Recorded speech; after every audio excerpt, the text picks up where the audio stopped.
Dans cette vidéo, les gars, on va revenir sur le nouveau triangle qu'on a, donc on a vu depuis quelques jours, d'accord?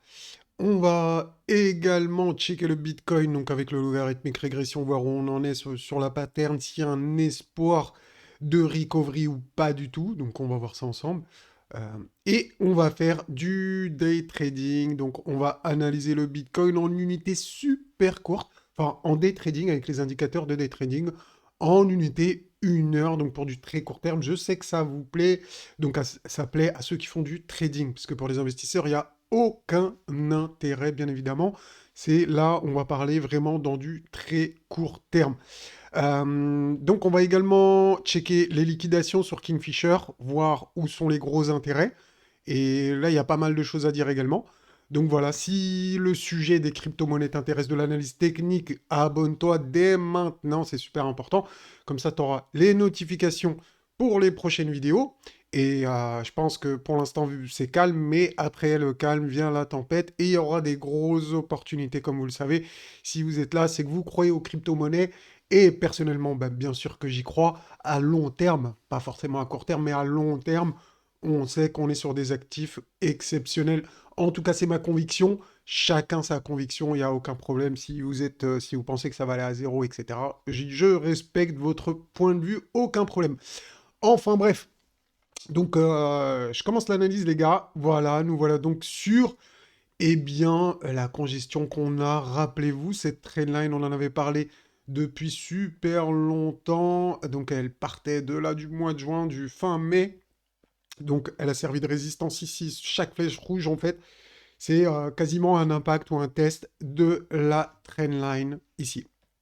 Donc, ensuite, on avait une formation ici en forme de triangle avec un fake out ou pas, parce que moi, dans mon esprit, et je suis pas le seul, hein, mais sans l'événement FTX, on aurait eu peut-être un rebond un peu plus puissant.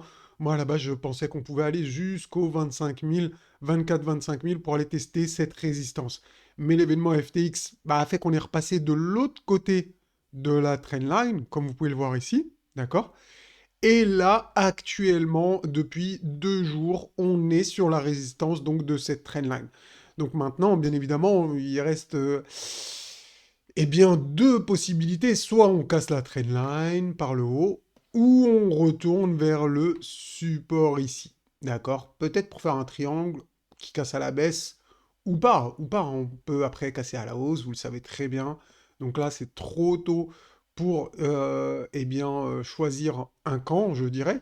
Tout ce qu'on peut dire, c'est qu'on est sur une résistance et donc il faut être très vigilant. Donc voilà pour cette résistance. On va regarder très rapidement les indicateurs. Donc le RSI. Alors le RSI là, je sais que le RSI il est sous les 50. Donc ça c'est pas forcément. Nous on préfère quand il est au-dessus des 50.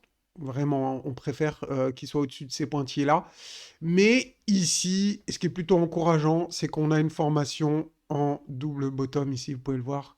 Vous voyez ce que je veux dire? Donc ça, c'est plutôt encourageant. C'est plutôt encourageant. Donc il faut confirmer.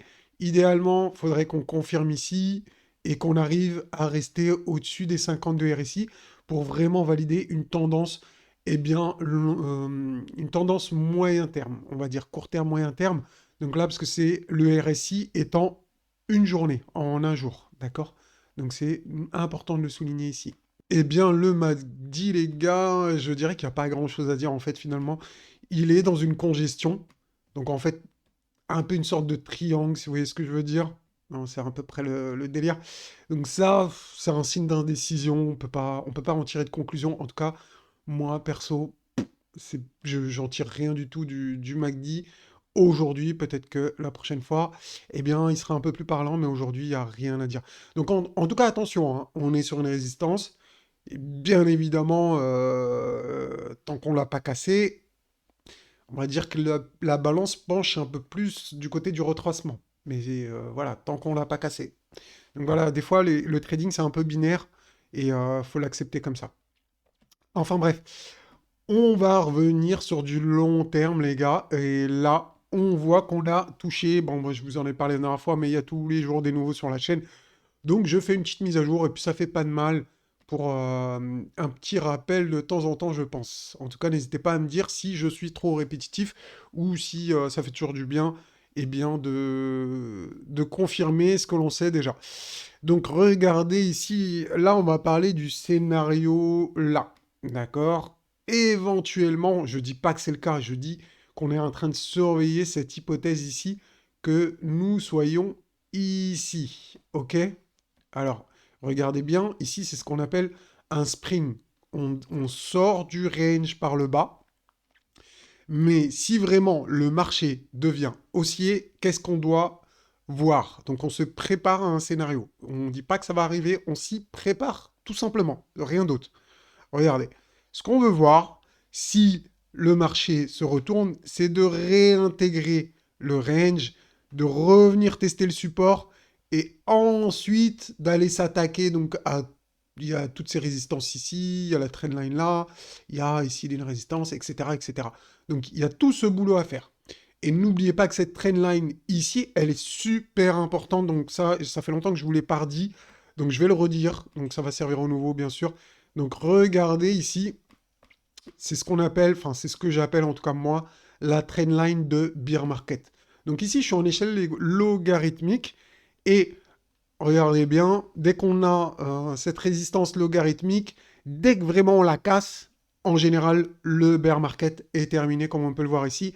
Et ensuite, eh ben, c'est là que commence le bull run avec le retracement du Covid ici. On a eu le méga crash, etc. Mais on est resté dans le logarithmique ici dans le vert. Donc c'était vraiment une excellente opportunité. Ceux qui faisaient attention à ça, cet indicateur, savaient ou avaient des ordres déjà bah, qui attendaient le marché ici. D'accord? Donc nous, sur la chaîne, en tout cas moi c'est ce que je fais. Et c'est un peu, c'est pas un conseil d'investissement, mais c'est ce que je surveille. Donc voilà, je vous le dis. Moi, j'accumule ici dans le canal vert. D'ailleurs, on y est, hein. Moi, je suis en Smart DCA ici. Vous voyez bien. Au pire, on peut descendre là. Donc après, chacun fait ce qu'il veut. Je vous dis pas de faire comme moi, mais voilà, au moins, j'ai la transparence de vous dire ce que je fais. Regardez également ici la trendline de bear market. Donc on a fait la trendline de bear market, on est arrivé dans le vert du logarithmique régression.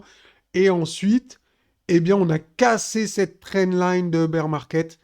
On est même sorti du logarithmique régression, c'est ce qui est quand même assez rare. Et malgré ça, regardez bien ce rectangle ici, on voit bien que c'est une belle phase d'accumulation. Donc là, c'était vraiment une opportunité de dingue, hein. C'était en 2015, mais une aussi belle vague d'accumulation dans le logarithmique régression, derrière le... Enfin bref, les ingrédients, les gars, ils étaient là. Et donc, vous inquiétez pas si je vois ça prochainement, eh bien, je vous le dirai, si on a ça dans les jours, dans les semaines qui arrivent, dans les mois qui arrivent sur le Bitcoin aujourd'hui, je vous le dirai et je vous montrerai cet exemple et je vous dirai, les gars, regardez, c'est une vague d'accumulation, go, go, go. Il y a des moments où il y a un peu plus de certitude, entre guillemets, où les convictions vont être plus fortes. En ce moment, c'est pas le cas, les gars. En ce moment, les convictions sont pas très fortes. En ce moment, la seule conviction que j'ai, je vous le répète, hein, je vous l'ai dit 1000 fois, mais je vous le répète, c'est qu'on est dans le vert du logarithmique régression. Et c'est qu'on n'est pas dans une zone de vente, on est dans une zone de Smart DCA. Il y en a qui vont me dire, oui, mais c'est quoi le Smart DCA? Le Smart DCA, c'est juste de faire du DCA dans la zone verte. Quand tu n'es plus dans la zone verte, t'achètes plus. C'est tout. Et quand tu es dans la zone rouge, tu vends. C'est aussi simple que ça. Mais les gens ne sont pas patients, c'est pour ça qu'ils n'y arrivent pas. Bon, après, il faut connaître le tips. Mais même quand tu le connais, il faut être patient, hein. De là à là, vous voyez, il y a des mois, des années qui s'écoulent, etc. Donc maintenant, c'est votre patience. Votre pire ennemi, les gars, c'est vous-même. Et ça marche pour moi aussi, hein. Mon pire ennemi, c'est moi-même. D'accord? Donc il faut se battre contre ces émotions, des fois contre des mauvaises convictions, des mauvaises choses. Mais voilà, il y a toujours un travail sur nous à faire. Et moi, le premier, hein, vous inquiétez pas, j'ai fait des erreurs, même sur YouTube, etc. Donc je reconnais mes erreurs, j'essaie de grandir petit à petit, j'essaie de ne pas reproduire ce que j'ai fait comme erreur. Et voilà, c'est tout le monde pareil. On doit tous essayer d'évoluer dans le bon sens. Et bien pour notre bien d'abord. Et déjà, c'est pas mal. Donc voilà pour la trendline de bear market.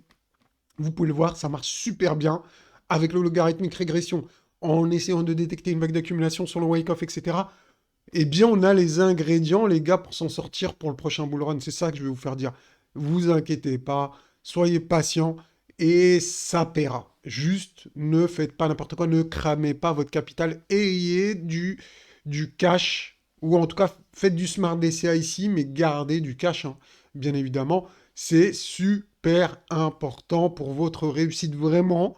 Moi, mon but, je vous le dis les gars, je vous le dis les yeux en face des yeux, enfin, je regarde ma caméra qui n'est pas allumée, mais c'est de réussir, de vous faire tous réussir, la communauté, la team Amos, de vous emmener, vous faire réussir le prochain bull run, les gars. Et même pendant le bull run, on va essayer, avec nos indicateurs, eh bien, de trouver des bonnes zones de vente. Mais on en reparlera, on est très très loin de ce cas-là.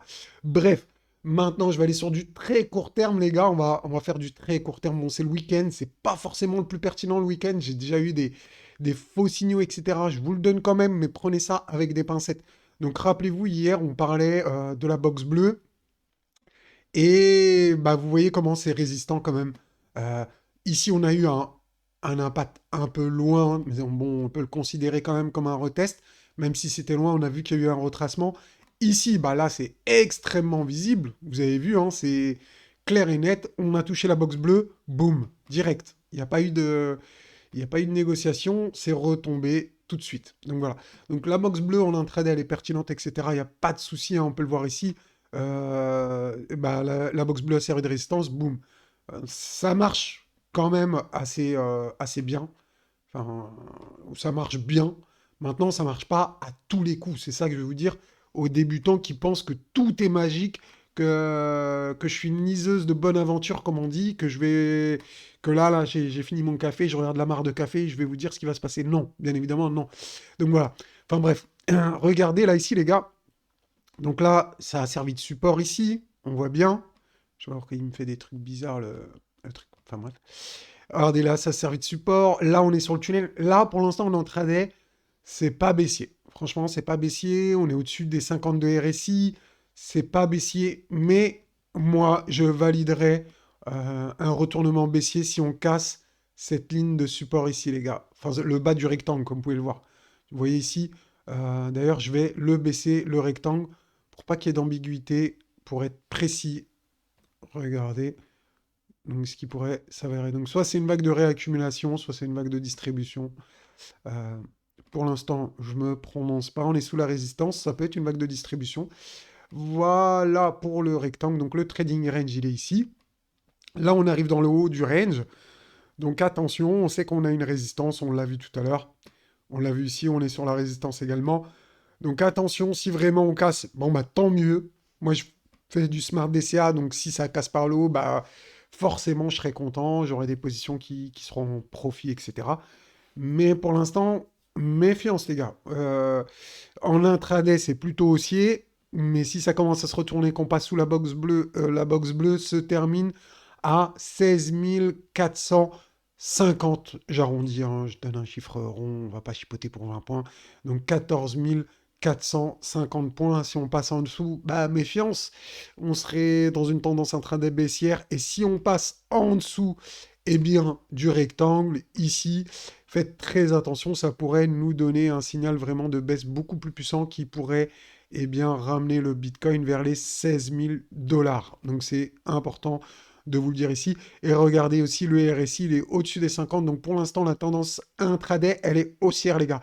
Donc si vous voyez le RSI en une heure, il casse les 50. Ici, qu'on passe sous les 16 450.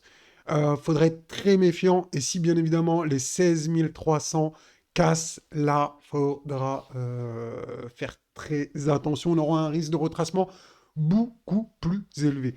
Voilà pour ça. Donc maintenant, les gars, on va aller checker les liquidations sur Kingfisher, voir les niveaux importants. D'accord? Donc là, je prends une photo, ça va me servir, je vais le mettre dans le Discord. Donc regardez ici, regardez. Eh bien, quand même, je ne sais pas si vous avez remarqué la différence par rapport au dernier jour, mais les liquidations en haut commencent à faire concurrence aux liquidations en bas, hein. C'était pas du tout comme ça il y a quelques jours, hein. Donc là, franchement, pour un short squeeze, si le marché y veut, j'en sais rien, les gars, je peux pas vous le dire aujourd'hui si on va faire un short squeeze. Mais si le marché veut faire un short squeeze, il y a du carburant. Franchement, il y a du carburant. Il y a du carburant, là, jusqu'à 20 400, on va dire. Si ça commence à partir, ouais, c'est possible, hein. Bon, après, il y a des gros pics à 24-25. Ça serait intéressant. Ça serait intéressant de voir ça. En tout cas, voilà, vous avez les niveaux. Vous savez qu'il y a des gros pics de liquidation qui commencent même à 18 500, etc. Donc, si le marché veut s'attaquer eh bien, au shorter qui veut faire un short squeeze, il y a du carburant donc pour aller chercher cette zone. Et à la baisse, le gros pic commence à dans les 15 000 $, d'accord? 15 100.